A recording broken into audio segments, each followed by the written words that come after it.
Gross national product, gross national product यानी सकल राष्ट्रीय उत्पाद, जीएनपी, किसी देश के निवासियों के स्वामित्व में उत्पादन के सभी माध्यमों द्वारा किसी निश्चित अवधि में किए गए सभी उत्पादों एवं सेवाओं का एक आकलन होता है।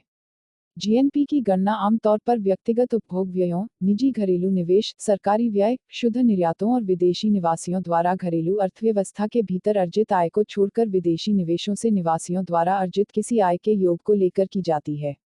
शुद्ध निर्यात उस अंतर का प्रतिनिधित्व करता है जो वस्तुओं और सेवाओं के आयात को घटाने के बाद देश का निर्यात होता है।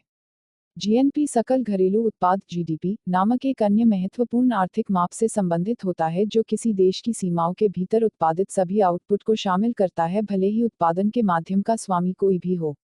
जीएनपी जीडीपी के साथ आरंभ होता है, विदेशी निवेशों से निवासियों की निवेश आय को जोड़ता है और किसी एक देश के भीतर अर्जित विदेशी नागरिकों की निवेश आय को घटा देता है।